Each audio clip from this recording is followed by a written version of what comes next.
Vamos falar um pouquinho de economia, então, com os nossos analistas também. Analistas não, com um analista, mas que não é nosso analista, é nosso convidado, que é o professor de economia da FGV, o Joelson Sampaio. Professor, bem-vindo, bom dia. Não é nosso, é de todos, né, professor? Exato.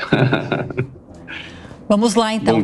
Eu quero começar analisando essa inflação de 2023, que depois de 2 anos fora da meta, encerrou o ano dentro da meta, abaixo do que se esperava, inclusive. Quais foram os principais acertos da economia? E aí eu não falo só do lado político, mas também da economia, de mercado, da conjuntura política, para que nós tivéssemos esse resultado agora em 2023 e as projeções para 2024. Uma ótima pergunta.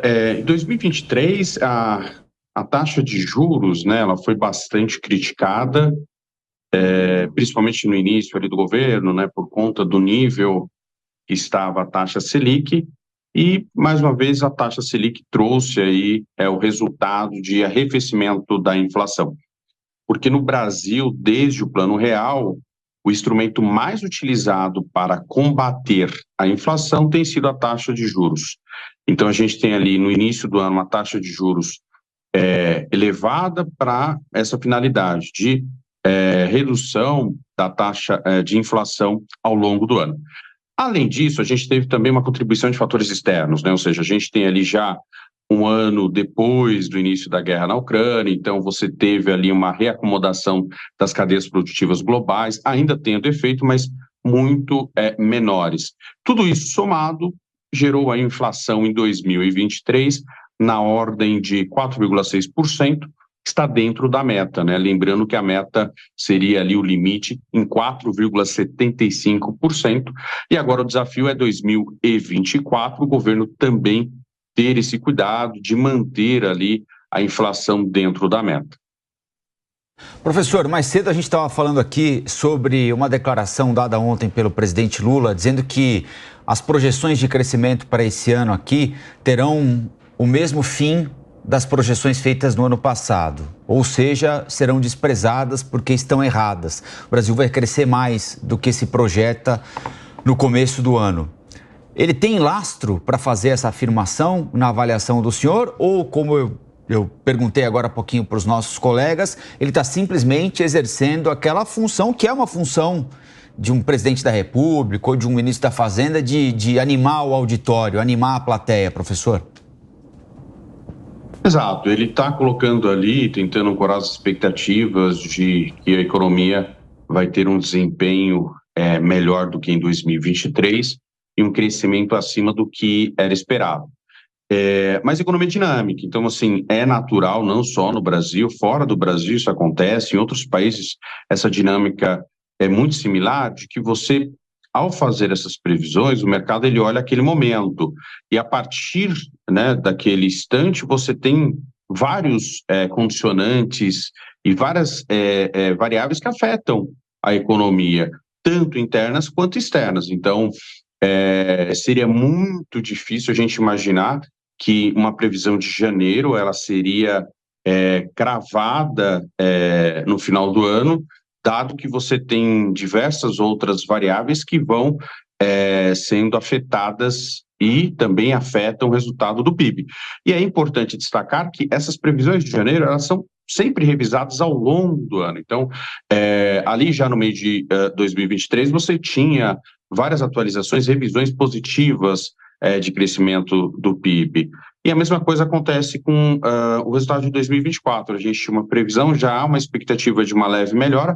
Agora, quando a gente olha lá na frente, apurar o resultado de 2024, a gente pode ter um resultado melhor do que a expectativa ou também pior do que a expectativa, porque tudo isso vai depender da realidade. A realidade depende das ações do governo e depende de fatores externos também que afetam a nossa economia, assim.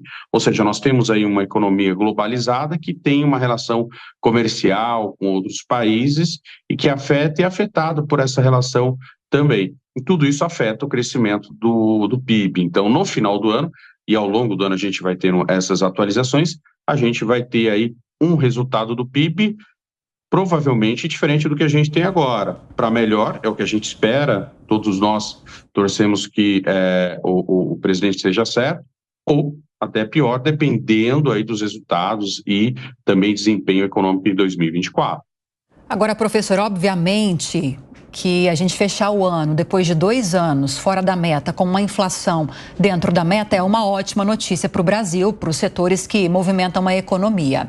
Mas tem um viés de preocupação por parte do governo, porque esse valor foi abaixo da inflação que estava prevista no novo arcabouço fiscal, e isso pode fazer com que o governo tenha de cortar mais de 4 bilhões de reais do orçamento agora para 2024. Isso vai exigir novas articulações com o Congresso para minimizar o impacto de possíveis perdas. E isso deixa o governo, a equipe econômica, ainda mais distante de alcançar aquela meta de déficit zero, ou não deve comprometer tanto assim? Há um grande desafio, né, para 2024. Acho que esse seria o principal desafio hoje do governo, a questão do déficit zero. Se a gente olhar em 2023, a gente teve o avanço da reforma tributária, a aprovação trouxe aí um resultado positivo para o primeiro ano do governo.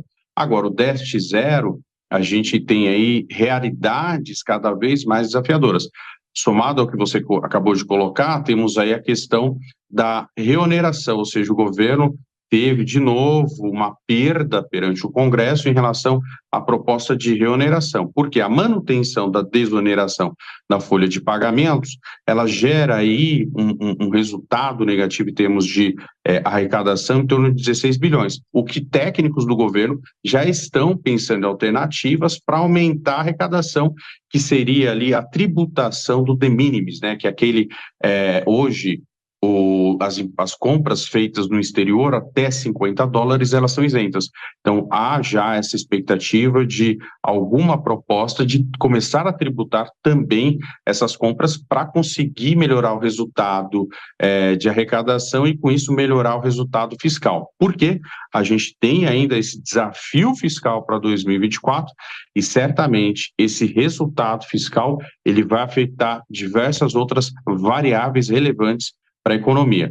E esse é o grande teste hoje para o governo e também para o ministro Haddad, de como que ele vai conseguir, né, acomodar essa meta, dado esses desafios já iniciais.